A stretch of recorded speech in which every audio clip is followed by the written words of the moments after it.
Now it should be live. I will just check.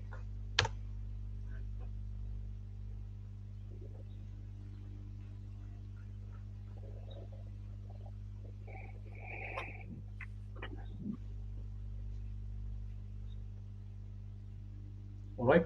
So I will start then.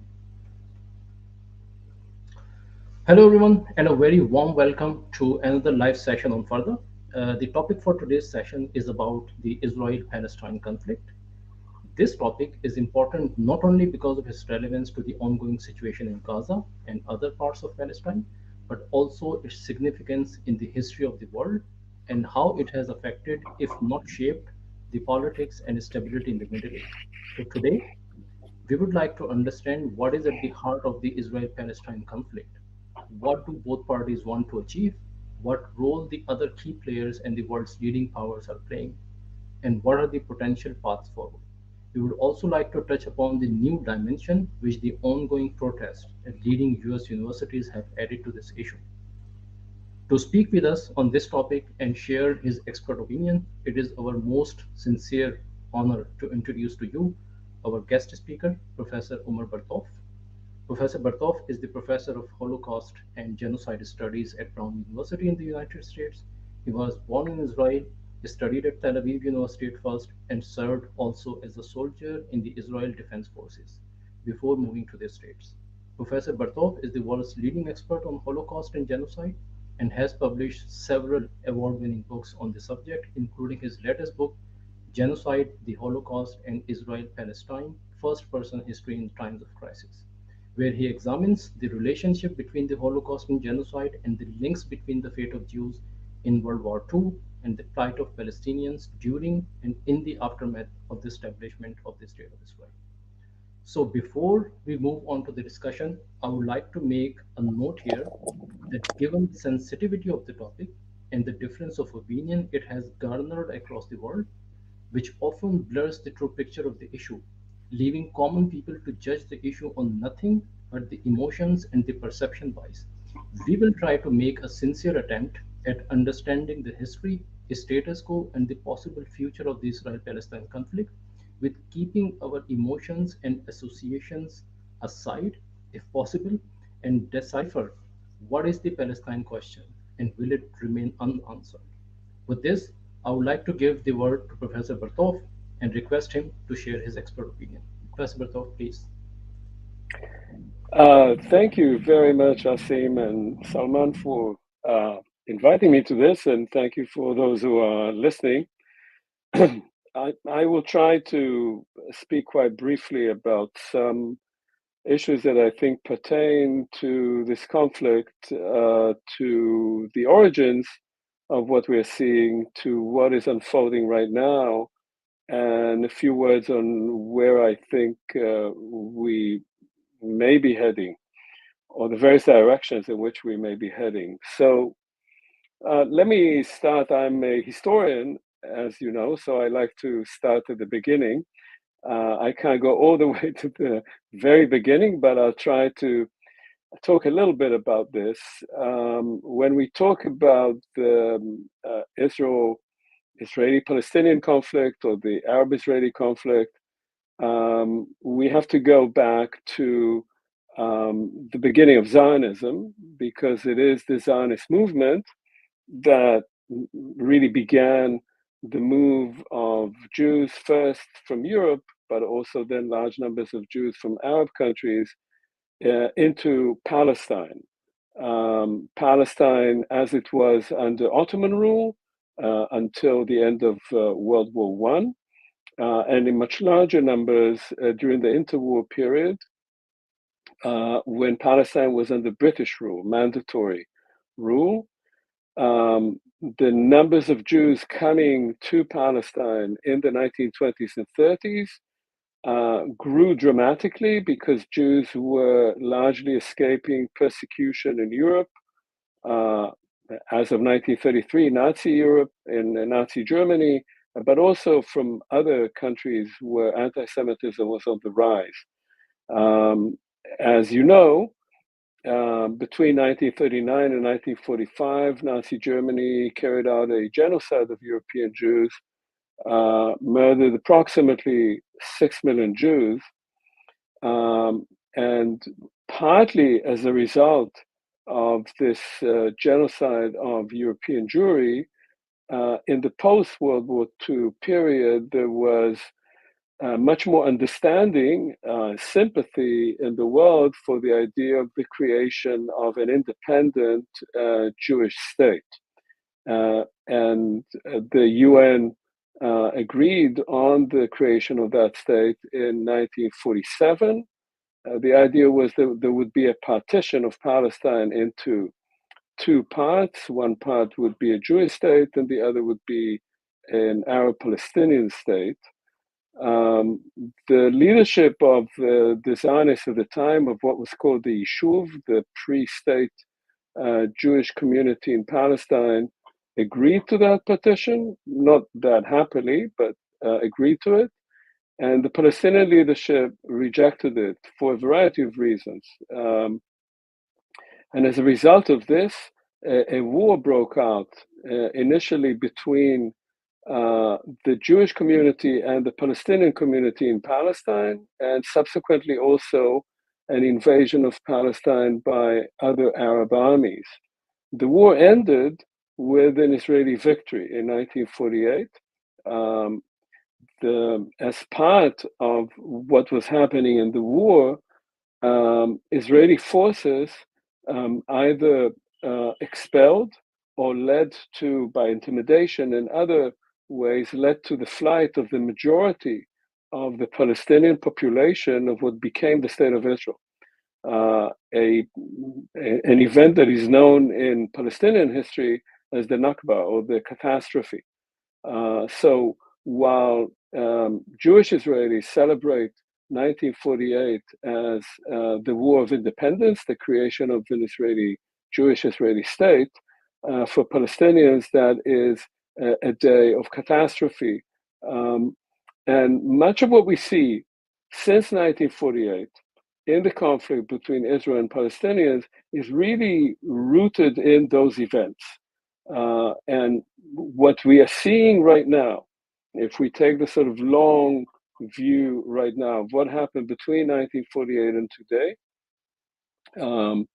right now, under Israeli rule, partly because of Israel's victory in 1967, where Israel took over also the West Bank, which became an occupied territory, and the Gaza Strip.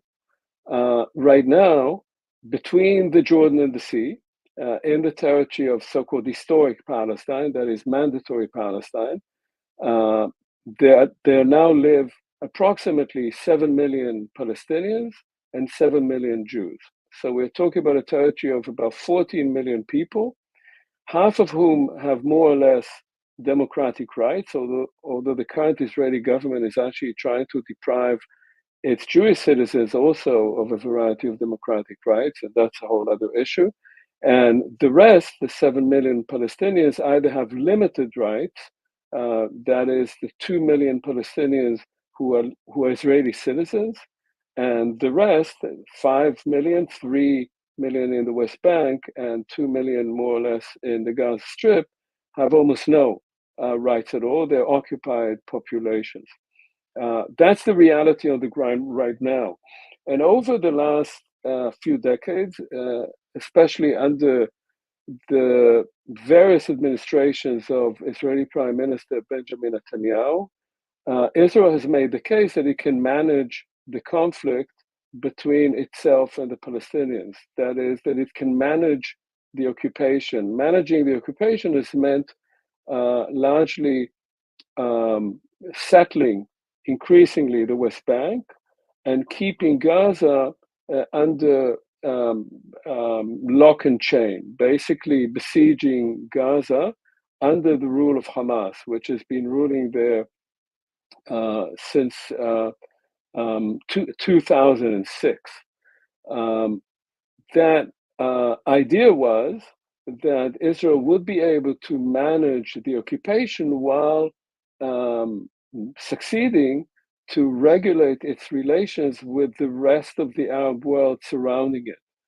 Jordan, which Israel has a peace treaty with, Egypt, that Israel has a peace treaty with since the War of 1973, and also Saudi Arabia. This concept of being able to manage the conflict exploded in everybody's faces on October 7th. October 7th, as you know, began with a mass attack by Hamas militants in southern Israel, in areas that border the Gaza Strip. Close to 1,000 Israeli citizens were murdered, often heinously. There were cases of reported rape and other types of murder. Well over 200 were kidnapped and taken over as hostages to Gaza, including women, old people, children, and so forth. And about 300 Israeli soldiers were killed as well. As a result of that attack, Israel attacked the Gaza Strip in what is an ongoing military operation, in which by now estimates are that over 36,000 Gazans have been killed. The majority of them, the numbers are obviously a bit disputed, but the majority of them, likely well over 60%, are civilians. And at least half of those civilians are children, which correlates to the population in Gaza in general, half of whom are under 18 years old.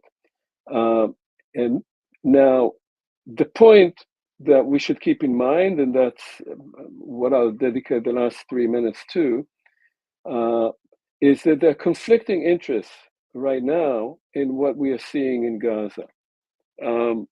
The Israeli government has said that it is fighting a war of defense because it was attacked by Hamas. And by international law, countries are allowed to conduct a war of defense. That's actually the only legal war in international law. However, Israel is actually fighting a war in an occupied territory, in a territory that it retreated from 17 years ago, but that it has besieged, that is, that it controls all the access, or most of the access to. So the question is this a war of defense, and what are the goals of that war? And the Israeli government has refused to outline any clear political goal, because under the current Israeli government, within the current Israeli government, there are very extremist elements, Jewish supremacist elements, that would like to empty the Gaza Strip of its Palestinian population and actually to settle it with Jewish settlers and to make it part of Israel. And the prime minister, who is under indictment for various cases of corruption, is afraid that if he has any deal on ending the war, he will lose his coalition. If he loses his coalition, he may actually end up in jail. And so his own interest is to continue the war. The interests of his very extreme right-wing coalition partners is to continue the war until Gaza is entirely destroyed and the population is preferably, from their point of view, evicted from it. On the other side, we have Hamas as the leadership and the fighting element in Gaza. Hamas has become a very extremist organization. Its goal, as it has said openly in its founding charter, is to create an Islamic Palestinian state from the Jordan to the sea, that is, in the entire territory of historic Palestine. And in some ways, Hamas is a mirror image of the Jewish extremists on the Israeli side. The Jewish extremists want a halachic state, which is a fundamentalist Jewish state from the Jordan to the sea with as few Palestinians as possible, and Hamas wants a fundamentalist Islamic state from the Jordan to the sea with as few Jews as possible. So Hamas is not a particularly good partner for finding some resolution to this conflict. However, such statements by the Israeli government that it's going to uproot and destroy Hamas entirely are unrealistic. And recently, and I'll end here, um, the US President, Joseph Biden, made a speech just 2 days ago in which he proposed an outline for resolving this conflict. And although many, including myself, have been very critical of American policy, I think that the outline that he is proposing is the only way that one can turn what we are seeing now, which is terrible devastation in Gaza, and also a state of deep insecurity and fear within the Jewish population in Israel, where tens of thousands of people have been displaced, both in the northern part of the country because of Hezbollah actions and in the south, to turn this ongoing catastrophe and devastation into a political opportunity whereby Israel would agree and the Palestinian Authority would agree to remove the IDF from Gaza, to bring into Gaza a Palestinian Authority in cooperation with Hamas, although probably not with the current leadership in Gaza right now, and to see that as the beginning of changing the political paradigm from one of, as I said before, of managing the conflict to one of resolving the conflict. That is, of finding a way for these 7 million Jews and 7 million Palestinians living in Palestine to share that space. What kind of sharing that would be? Would it be a two-state solution? Would it be a one-state solution? Would it be a confederation? That is obviously something that would have to be negotiated.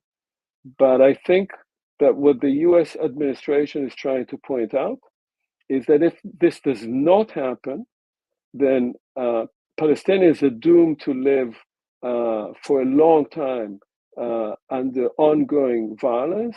And Israel is going to become increasingly an isolated pariah state, which will end up as an apartheid state that in the long run would have no viable existence. So one can either use this opportunity to resolve the conflict and understand that violence will not benefit anyone in the long run, or to continue with this attempt ongoing for decades by one side to destroy the other.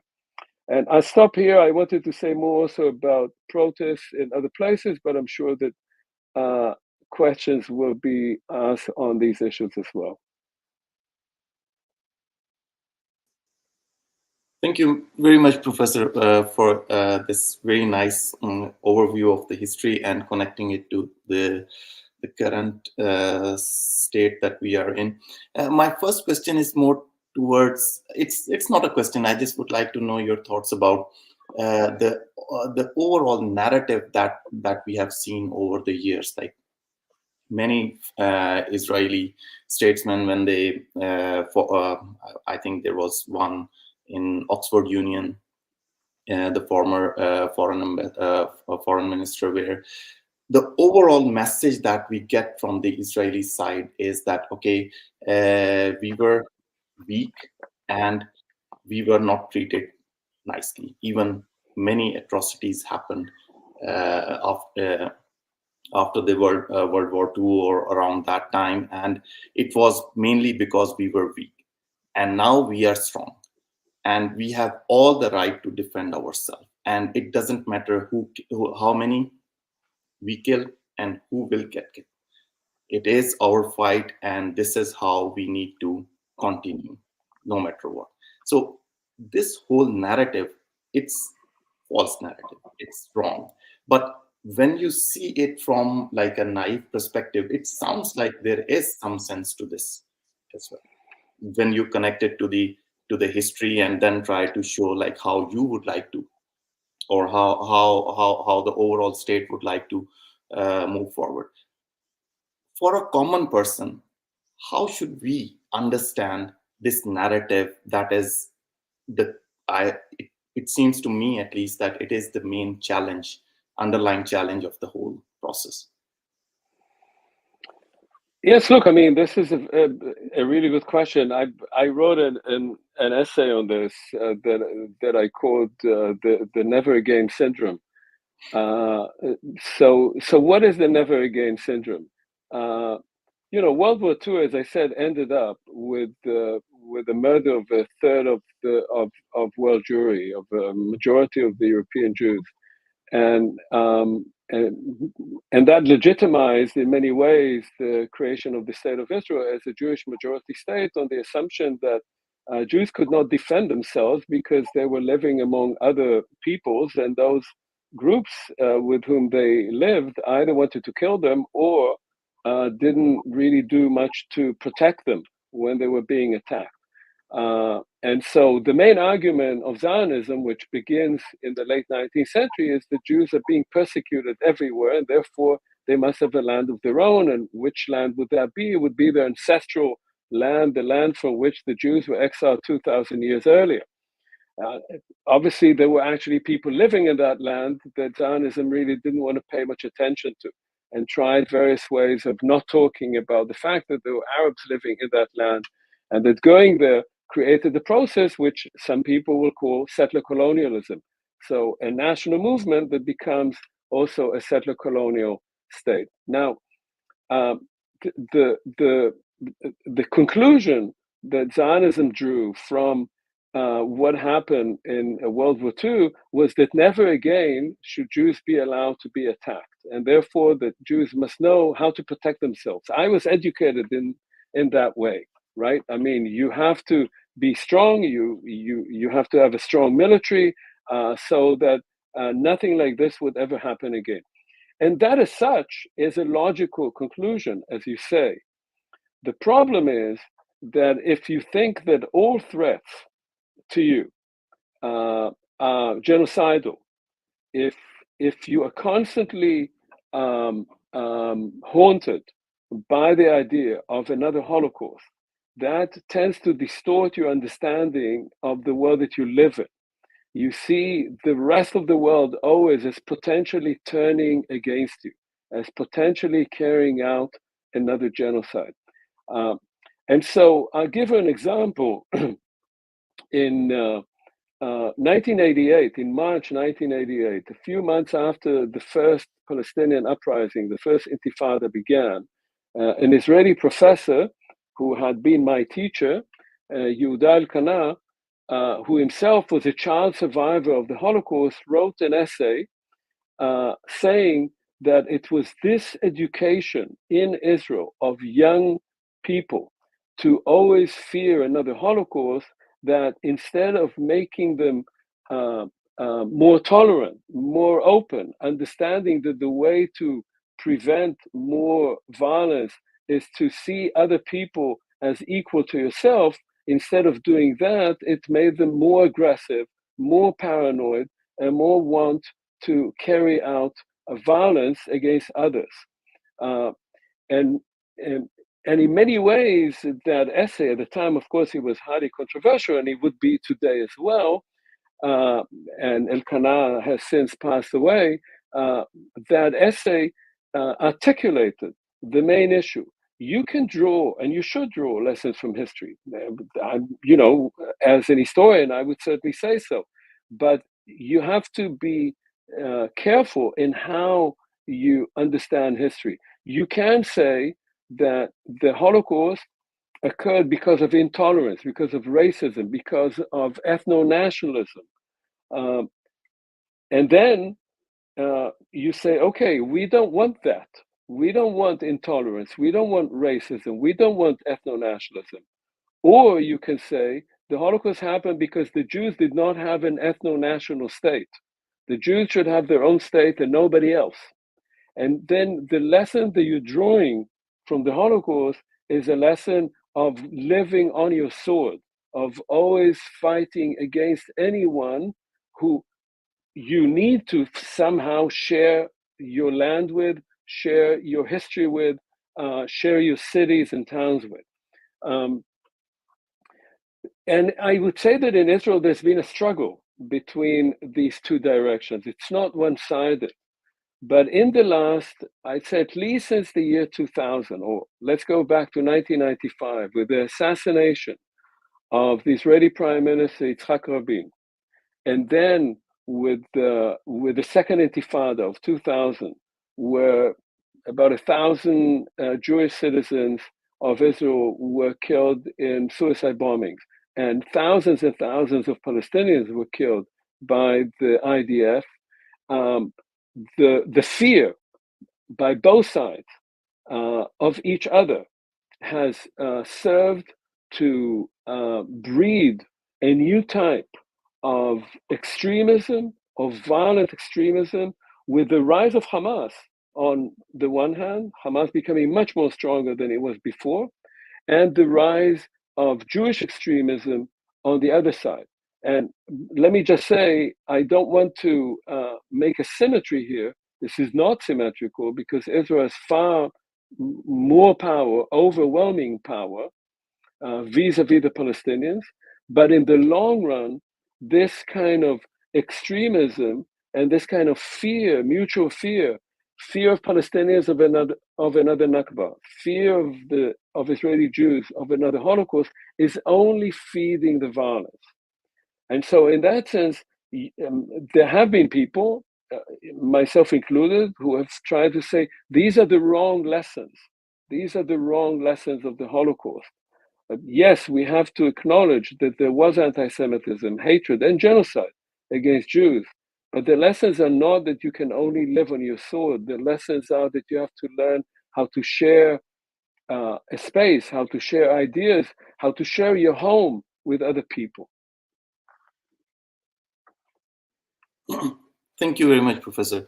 My next question is about, like, you also mentioned the current state in Israel, where Netanyahu is seen as like, okay, he's the main guy, and if we remove them, or somehow after the war when he will get removed, it also seems like an major milestone. But does it really matter?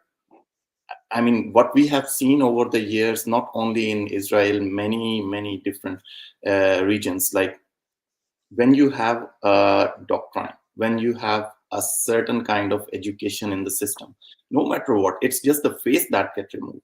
Is it right way of looking at this particular, within the scope of this particular event, or there is more to that? Look, I mean, both statements are true. So it is true that if Netanyahu were removed from office tomorrow, Israel is not going to suddenly say, okay, now we really want peace and we trust the Palestinians and we're going to share the state and everything is going to be, honky-dory. No, obviously not. The right wing in Israel has risen over the last few decades, and that won't go away. There's been an impact of national religious tendencies in Israel that has penetrated now the army, other security services, the political and educational elites, and that's not going to go away. So obviously, removing Netanyahu will not solve the issue. But Netanyahu is a very, very serious problem because Netanyahu has basically poisoned the entire and corrupted the entire political system in Israel. He has been in power for a very long time. We know that power corrupts. This is not just a statement. It's proven historically that people who stay in power for a long time become corrupted, even if they didn't have this tendency before. Power corrupts. Most of the people who have any important position in Israel today were appointed by Netanyahu and owe him something. And so his hold on Israeli politics today is poisonous. And without removing him from Israeli politics and his main interest, he is, by the way, also politically quite extreme. but his main interest is to stay in power. That's the most important thing for him. It's more important than releasing the hostages. It's more important than ending the war. It's more important than anything. He will do anything he needs to stay in power. And the one thing that one could say is that an alternative political leadership in Israel, I don't think would be particularly moderate, but would at least initially be far less corrupt and would be able to judge Israel's strategic interests, Israel's own national interests better. What the United States is offering to Israel now, and that's not just the United States, this is in negotiations with other Arab states, particularly with Egypt and Saudi Arabia, and also with European states, is a really good deal from the point of view of Israel. It's good for Israeli national interests. And the way that the reason that Netanyahu would reject it is because his coalition partners, who are very extreme, would topple his government. That's all. He knows that there is no way to win this war. And he's staying just because he wants to stay in power. So I would say that an alternative political leadership in Israel, which would be, as I say, it's people like Gantz. You know, these are generals. They're not peaceniks, right? But they're less corrupt, and they would be able to identify Israel's own national interests outside of their own personal interests. And I think that right now, there is an opportunity that can be seized, but it cannot be done with Netanyahu in power. One hopes that once there is an alternative leadership, that will have its own effect on a change in Israeli politics that is frozen, has been frozen for decades now under Netanyahu's rule, and that more liberal elements, which exist in Israel, will be able to come to the fore. But they've been marginalized for a long time because of Netanyahu's rule. And I would say that if that doesn't happen, then this authoritarianism, this erosion of democracy in Israel will only pick up speed. Thank you, Asim. Yeah, thanks, Salman. Professor Bartov, I have a question which is connected to somewhat to history.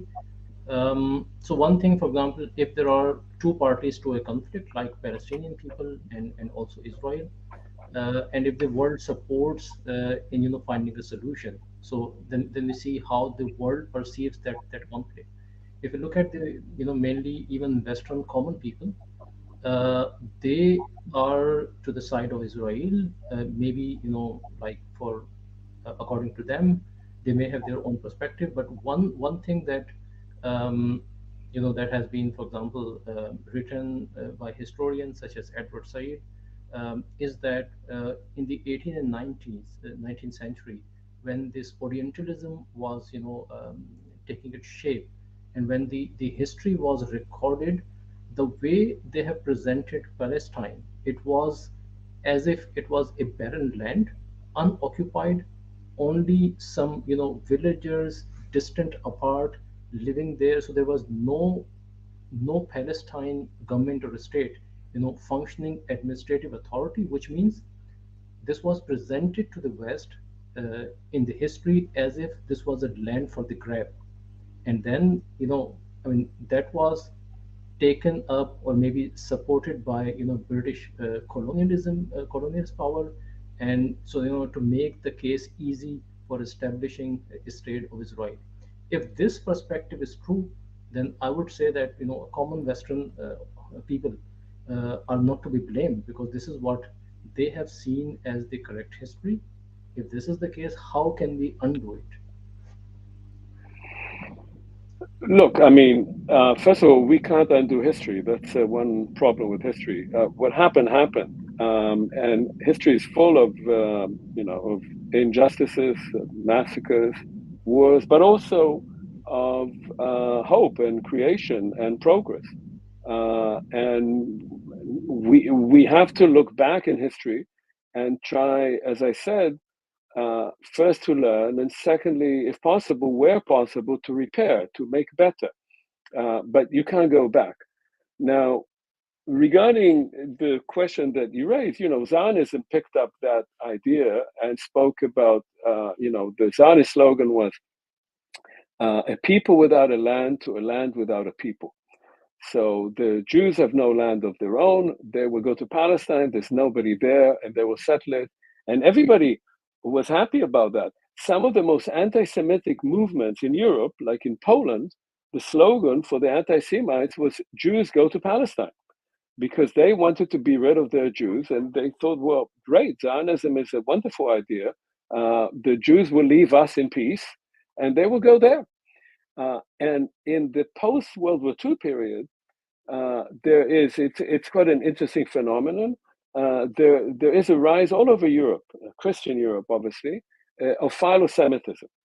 A Europe that was generally anti-Semitic before the Holocaust becomes philo-Semitic. And philo-Semitism is, it's the other side of anti-Semitism, right? And why is that? And becomes very pro-Zionist. Why is that? Because it solves the problem of there's still Jews in Europe. Not all of them have been murdered. This will solve the problem. We will support the creation of a Jewish state. Thereby, we wash away our sins of what had happened during the Holocaust, where large parts of the European population had collaborated in one way or another in the murder of their own Jews. And now we're on their side. As for the Arabs who are there, well, yes, the Europeans, of course, had a very Orientalist view of that region. Orientalism, by the way, was also anti-Semitic. Jews were seen as an Oriental people. Part of the discourse on the anti-Semitic discourse was that Jews were an Asiatic people. That's where the word anti-Semitism comes from, right? You have to first identify who's a Semite in order to say you're an anti-Semite. So they're non-Europeans. Over the years, over the decades, partly because of what happened in the United States, I would say, and in Europe, and partly because of Israel, Jews have become white.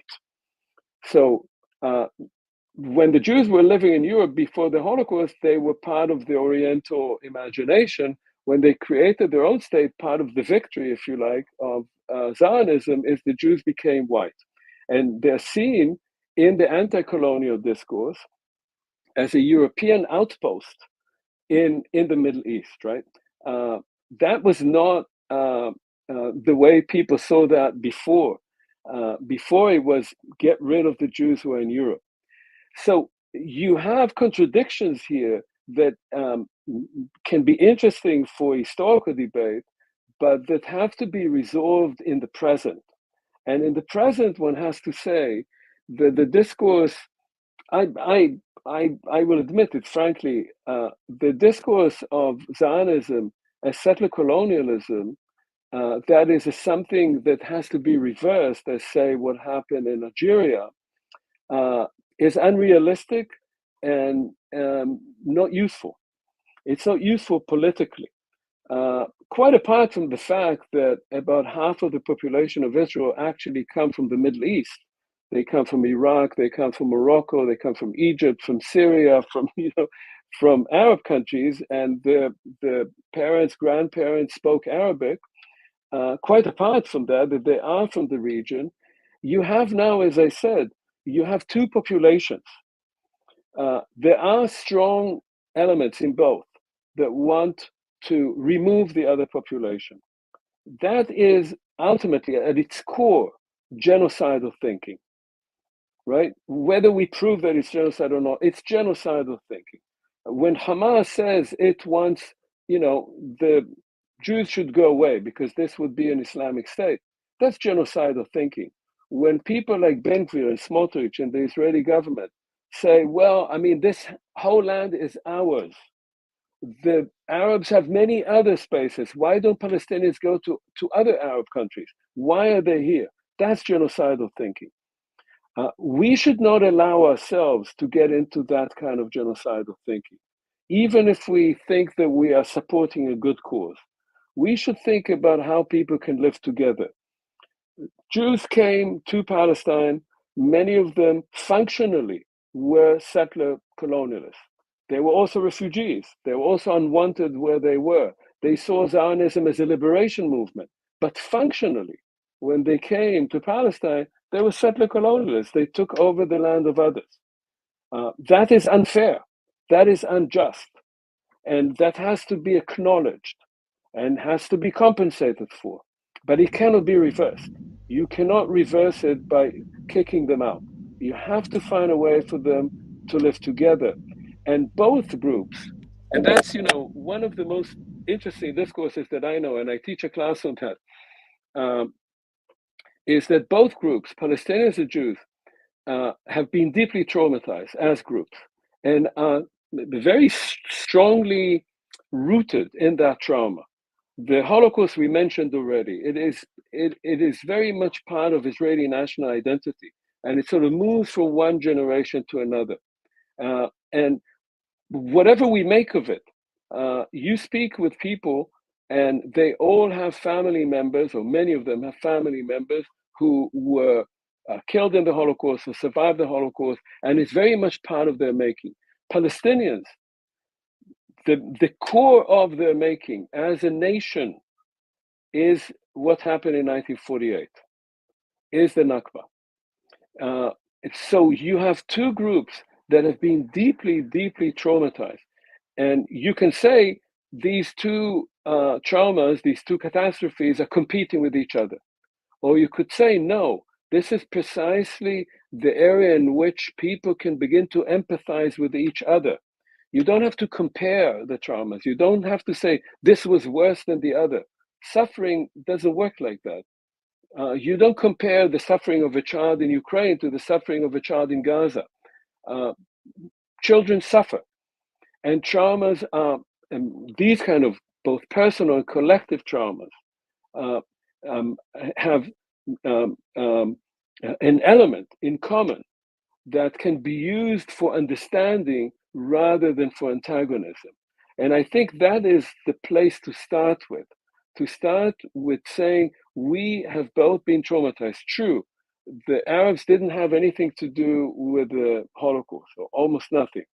And the Jews definitely are those who carried out the Nakba. That's also true. But right now, you have generations of people who've grown up with that pain, with that fear, with that phobia. And can you use it now to understand that in order to overcome that, we have to learn to live with each other rather than to dream of kicking out the other side? I agree to this point that no matter how painful the history is, at some point I think we have to stop and look forward to a solution for our future generation. So, Professor Bartov, looking at the solution and how to move forward, one issue that I also see is that maybe I'm wrong in perceiving the way that I'm doing is that uh, if two parties have to solve a conflict, then you know so any consequence to that solution comes to those parties. But then to me it looks like that the people of Palestine are in the representation dilemma. So if you look at history, not taking anything away from Yasser Arafat, but there is a person who was born in Egypt to Palestinian parents, but then he became a freedom fighter as a representative of the people of Palestine. And then in 80s he turned towards more let's say conciliation, and that led to, for example, going from to finally to Oslo Accord, winning the Nobel Peace Prize, agreeing to two-state solution. Not sure if that two-state solution, and if the solution that the PLO, for example, was pushing for, was the actual will of the people of Palestine. And now similarly we have Hamas. So in the Muslim world, we may have certain biases towards supporting Hamas. For example, we see, okay, Hamas is against Israel, so very good. They are the ones who can challenge Israel, and Israel has the illegal occupation, and they are massacring Palestinians. So whatever Hamas does, we Muslims need to support this. But not sure if Hamas is actually representing the will of the common people of Palestine. So they are ruling over Gaza, but we don't know if this is what how the Palestinian people want to operate. and like engage in a dialogue and want to move towards a solution. So if you want to go towards a solution, how do we deal with this kind of third party Mhm. and actors, for example, Israel, Lebanon, and Egypt and Hamas? How do people of Palestine, should deal with such a situation? Look, I mean, first of all, I'd say just on Yasser Arafat, um, what is very important about him, just as a leader, is that Arafat, uh, if I look at it as a historian, and he's a man who managed to recreate a Palestinian people, to create an entire national movement. That's an extraordinary achievement. Zionism has some of those people too. Theodore Herzl. But Arafat, whatever his many problems and foibles and so forth, what will never be taken away from him is that after the catastrophe of 1948, and the fact that the Arab countries, as you know, had no interest whatsoever in supporting a Palestinian national movement, he managed to create that. And that is a lasting accomplishment. So that's one thing I would say. Uh, there was a very interesting poll done among Palestinians, and there's an equivalent among Israeli Jews. Uh, just recently, in the last couple of weeks, and it shows that the majority of Palestinians in the West Bank and in Gaza are very proud of what happened on October 7th, but don't want to know really what happened. So they don't want to be exposed to the horrors, to the massacres, to all that, but they're proud of the accomplishment by Hamas of attacking the IDF and showing the IDF that they can fight it, and taking over swaths of the country for hours and hours and hours, which of course was also an extraordinary fiasco by the IDF, but we'll leave that aside. At the same time, if you ask people in Gaza and in the West Bank, would they support Hamas in an election? Less than 30% support Hamas. So they are proud of what Hamas did because it showed the Israelis that Palestinians can fight, and it's a people that has been under the thumb of Israelis for so long. But it does not think that Hamas is such a great potential leader for the future. And you look at Gaza, that has been entirely devastated, and you think people clearly don't think that that's the way to go. If you look in Israel, very interestingly, the vast majority of Israelis will not support Netanyahu if there's an election. They think that it was a disaster, and obviously he was, not only with the fiasco of October 7th, but the fiasco of the ongoing war, in which Israel has not accomplished any of its goals for 8 months, with a modern army far larger, better armed than Hamas. But if you ask them, what do you think about the war? They want the war to continue because they are fearful of what will happen if it ends and Hamas takes over again, and Hamas has said we'll do October 7th again and again and again.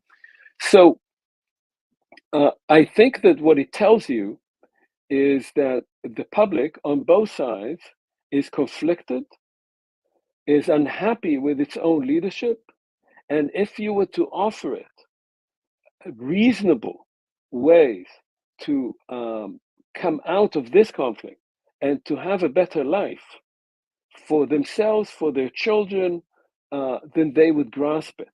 You have to assure them that they would be safe. And on both sides, there is now a profound sense of insecurity, not among the extremists, of course, those love violence, but they're the minority. The majority of people want safety, security, and hope.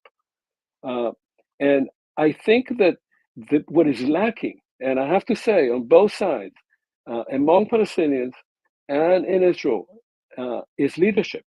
There is no real leadership right now. And so, in order to bring about, to give a chance for a new leadership to arise, because potential leaders always exist, they are somewhere, many Palestinian leaders, for instance, exist, but they're in Israeli jails. You need outside intervention. This is not going to happen simply from within. There has to be massive pressure from outside. And the main pressure has to come from the United States, but it has to be also from European countries like the one that you live in, Germany, which supplies 20% of Israeli arms, come from Germany. All the Israeli Navy is built by Siemens, um, and Britain and France. And it has to come from neighboring Arab countries, most of which um, uh, clearly want to put an end to the conflict. Saudi Arabia wants Israel integrated in the Middle East.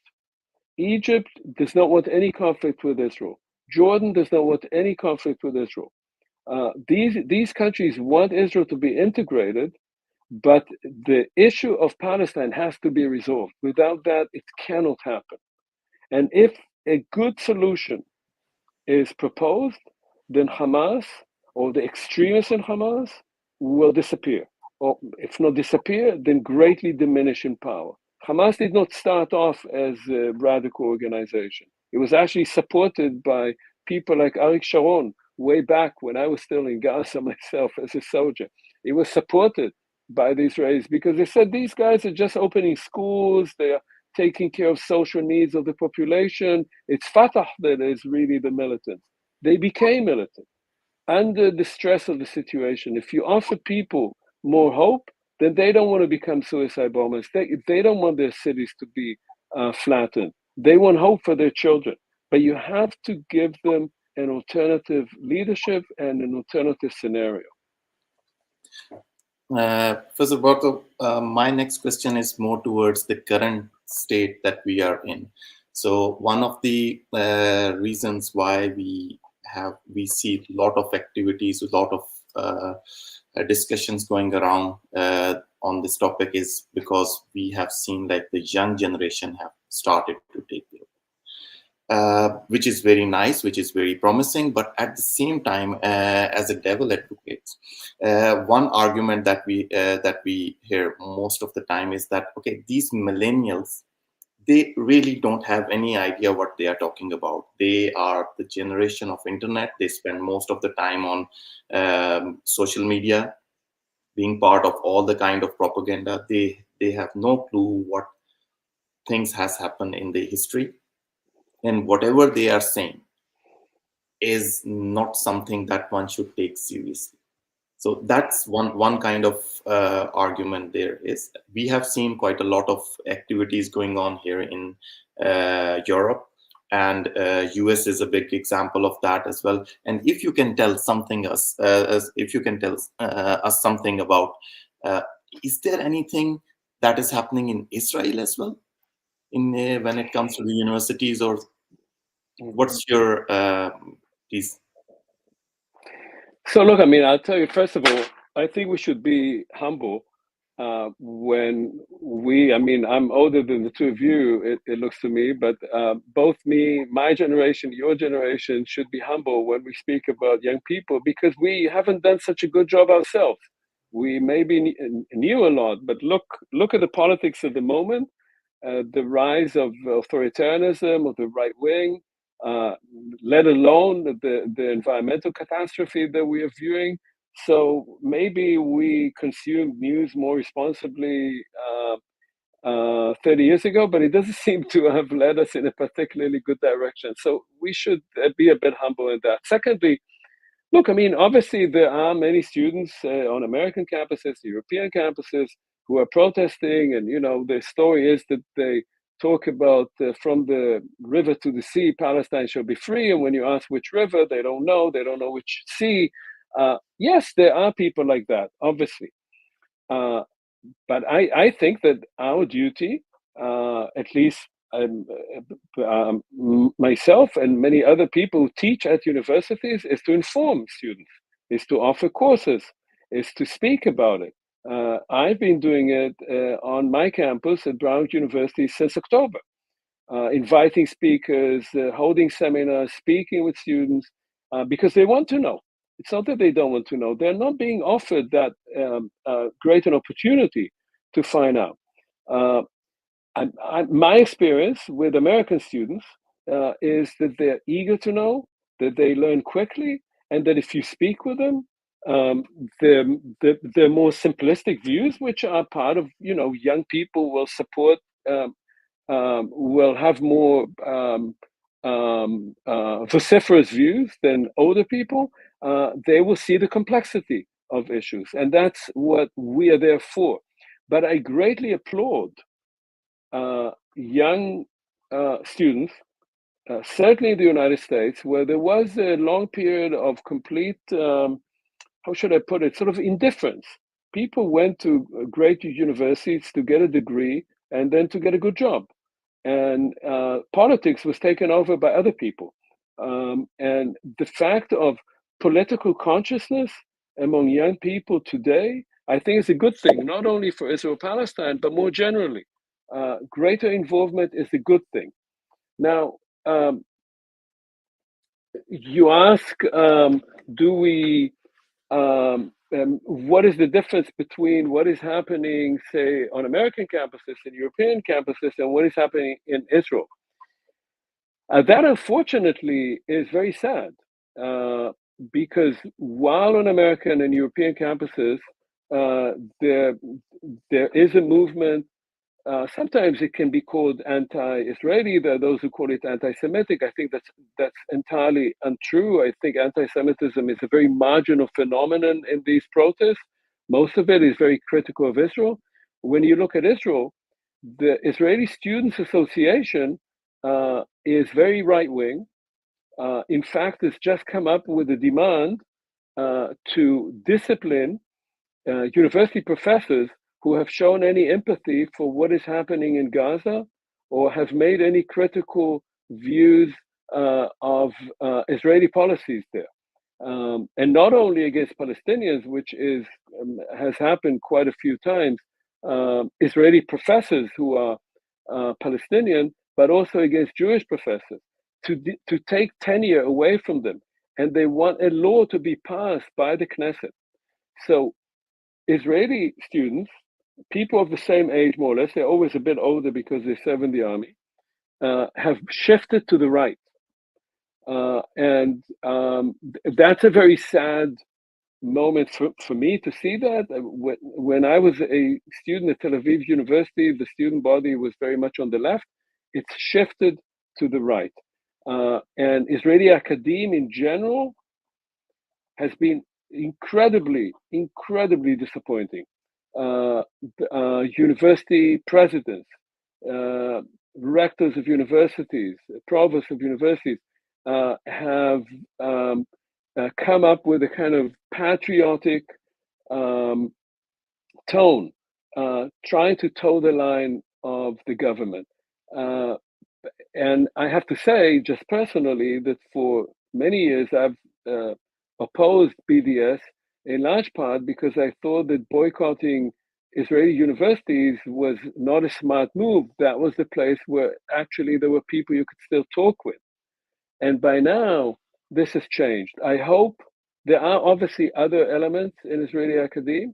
I know some of them very well who are active and brave and fighting against this, but the universities have in part done what one calls in German historiography eine Gleichschaltung.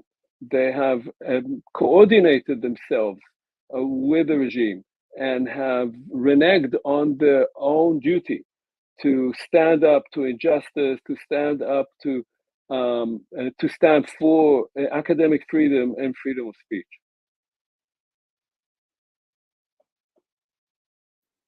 Yes, Asim, can you please take the questions that we have now from the live audience? Yeah. So, Professor Bartov, since time is almost over, if you allow us, I would like to take on one question from the audience. Sure. Is that okay with you? Absolutely.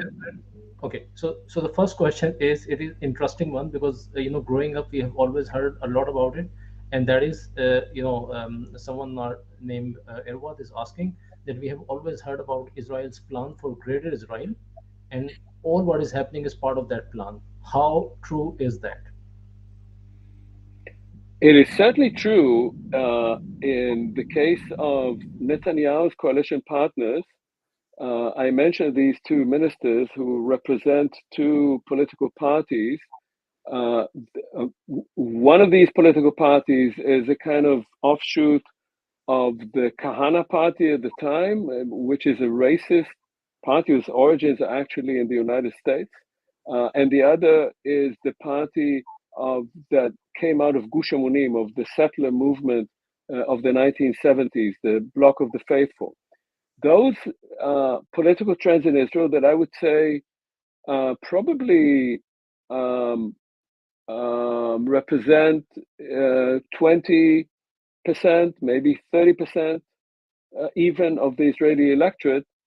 Yes, they want a greater Israel, a term that came up in the 1970s in Israel at the time, uh, together with the notion of enlightened occupation that was then being used, if you can believe it. They exist and they're strong and they're active and they're very violent.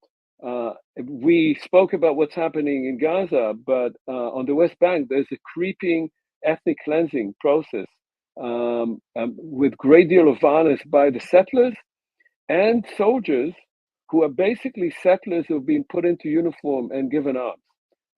And they are attacking more isolated Palestinian communities and empty them of their populations, intimidating them to leave. So that exists, and these people have a lot of power now because one of them, Ben Gvir, is the Minister of Internal Security, and the other is the Minister of Finance, as well as a minister within the Ministry of Defense. And so they have a huge amount of power, and their main power is, of course, that they're hold on Netanyahu. That if they go against him, his coalition is gone. Uh, does that reflect the general view of the Israeli public? Uh, that's a difficult question to answer, and the only thing I can say is that I think it depends on the alternatives. I believe that just like the Palestinians, if Israeli citizens are offered a way to ensure their security, which will entail also a territorial compromise, basically the creation of a Palestinian state, I think that in the long run they will support it. I think the, the, that radical group will diminish in power. It won't happen from one day to the next. And I think it's partly, and the measure of it will be also the amount of pain that Israel is subjected to. Israel enjoyed for a long time a kind of euphoria of power, that what is anybody going to do to us? And it's now beginning to realize the limits of its power. And that's a good point at which to begin to talk about compromise. Unfortunately, it seems like the pain is not great enough yet. I hate to say that because that pain, of course, has to do also with lives. But I'm, I think that the process can be begun, and there would be ultimately a majority of Israelis who would rebel against these insane notions of total, which is what those rises want, ethnic cleansing and a greater Israel empty of Palestinians. Thanks, Professor Bartov. So you also already mentioned, a possible solution, for example, ensuring both sides, if they are secure and their interests are secure. So last question, very quick comment from you on that. The last question was that is two-state solution favored by common Jews in Israel, and is it a win-win situation, or will it continue to give the bloodshed in the region? Yeah, okay, that's the major question. We don't have a lot of time to talk about it, but I'll say the following. I think there are, as I said, the three ways of thinking about a solution, quite apart from dreams of ethnic cleansing and all that. One is a one state or a binational state, and I think that most Israelis and most Palestinians don't want that because they want self-determination in a state of their own. The second is a two-state solution, and I think the two-state solution is dead. It's dead because there are hundreds of thousands of Israeli settlers in the West Bank. The Palestinian territory has been cut up in all kinds of ways into tiny little enclaves. And the whole country, the infrastructure of the country is completely integrated now, and it would be very hard to break it into two pieces. So there is a third option, and that's the option that I've been interested in and promoting, and I did not invent it. And that's a confederation. And very briefly, the idea of a confederation would be that there would be two states along the borders of 1967, but that there would be a distinction between citizenship and residence, so that people could be citizens of one state and reside in another. It means that they would vote for their own parliament, but they would have a right to live on the other side, and that the borders would be open, and that at the top of that, there would be confederate institutions that would deal with everything that covers this entire territory, internally and its external borders. That would give both groups the two things that I think they want most, which is a right of self determination and a right of return. Israel has it, Palestinians do not, and they deserve to have it. And I think that would be one way of squaring the circle. All right. Uh, with this, Professor Bartov, we would like to thank you very, very much for your insights and expert opinion and sharing your knowledge with us and our audience. And to our audience, I would like to thank you all also for following the session and for your questions.